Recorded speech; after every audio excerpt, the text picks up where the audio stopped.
ಸ್ನೇಹಿತರೆ, ಲಾ ಪಾಯಿಂಟ್ಗೆ ಸ್ವಾಗತ. ನಾವು ಈ ದಿನ ಈ ಕಾರ್ಮಿಕರು ಅಥವಾ ಉದ್ಯೋಗಿಗಳಿಗೆ ಸಹಾಯ ಮಾಡೋದಕ್ಕೋಸ್ಕರ ಯಾವ ರೀತಿ ಕಾನೂನುಗಳಿದೆ ಅಂತ ಅದನ್ನು ನೋಡೋಣ. ಮುಖ್ಯವಾಗಿ ಎರಡು ಕಾನೂನುಗಳು ಬಹಳ ಇಲ್ಲಿ ಉಲ್ಲೇಖನಾರ್ಹ. ಒಂದು ESI ಅಂತ ಒಂದು, ಇನ್ನೊಂದು PF ಅಂತಂದ, ಎಂಪ್ಲಾಯಿ ಸ್ಟೇಟ್ ಇನ್ಶೂರೆನ್ಸ್ ಹಾಗೂ ಪ್ರಾವಿಡೆಂಟ್ ಫಂಡ್ ಅಂತ. ಮೊದಲಿಗೆ ಈ ಎಂಪ್ಲಾಯಿ ಸ್ಟೇಟ್ ಇನ್ಶೂರೆನ್ಸ್ ಅನ್ನೋ ಕಾನೂನಿನ ಬಗ್ಗೆ ನಾವು ನೋಡೋಣ. ಮುಂಚೆ ಈ ಕೈಗಾರಿಕೆಗಳು ಅಥವಾ ಇನ್ಯಾವುದು ಕಾರ್ಖಾನೆಗಳು ಅಥವಾ ಯಾವುದೇ ಒಂದು ಕಟ್ಟಡ ನಡೆಯುವಂಥ ಕಾರ್ಯದಲ್ಲಿ ತೊಡಗಿಸ್ಕೊಂಡಿರುವ ಕಾರ್ಮಿಕರಿಗೆ ಬಹಳಷ್ಟು ತೊಂದರೆಗಳಾಗ್ತವೆ ಕೆಲಸ ಮಾಡಬೇಕಾದ್ರೆ. ಉದಾಹರಣೆಗೆ ಅವ್ರಿಗೆ ಪೆಟ್ಟಾಗ್ಬೋದು, ಕೈಕಾಲು ಮುರಿಬೋದು, ಅಥವಾ ಅವರ ಜೀವಕ್ಕೆ ಹಾನಿಯಾಗ್ಬೋದು. ಈ ಥರದ್ದೆಲ್ಲ ಒಂದು ಅವಘಡಗಳಿಗೆ ಸಾಧ್ಯತೆ ಇರುತ್ತೆ.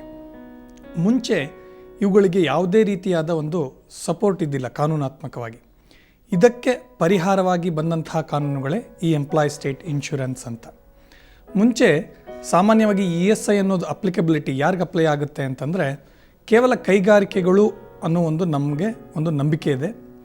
ಆದರೆ ಇತ್ತೀಚಿನ ಕಾನೂನಿನ ಬದಲಾವಣೆಗಳಲ್ಲಿ ಅದು ಎಲ್ಲ ಬಿಸ್ನೆಸ್ ಎಂಟಿಟೀಸ್, ಯಾವುದೇ ರೀತಿ ವ್ಯಾಪಾರ ಸಂಸ್ಥೆಗಳು, ಆ ಸಂಸ್ಥೆಯಲ್ಲಿ 10 ಜನಕ್ಕಿಂತ ಮೇಲ್ಪಟ್ಟು ಎಂಪ್ಲಾಯೀಸ್ ಇದ್ದರೆ ಅವರಿಗೆ ಈ ಎಂಪ್ಲಾಯಿ ಸ್ಟೇಟ್ ಇನ್ಶೂರೆನ್ಸ್ ಅಪ್ಲೈ ಆಗುತ್ತೆ.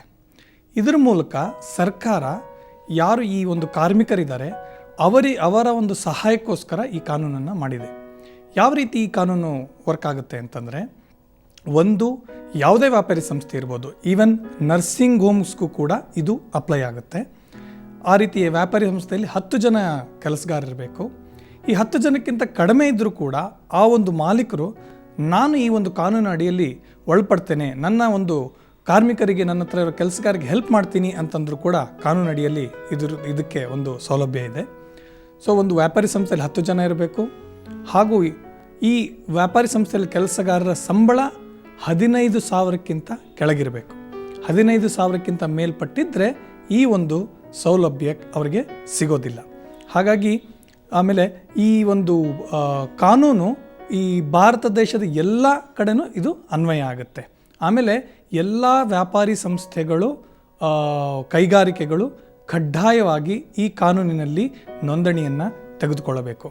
ಹಾಗಾದರೆ ಈ ಒಂದು ಕಾನೂನಡಿ ಸಿಗುವ ಸೌಲಭ್ಯಗಳೇನು ಅನ್ನೋದನ್ನು ನಮ್ಮ ಮುಂದಿನ ಸಂಚಿಕೆಯಲ್ಲಿ ನೋಡೋಣ ಸ್ನೇಹಿತರೆ. ನಮಸ್ಕಾರ.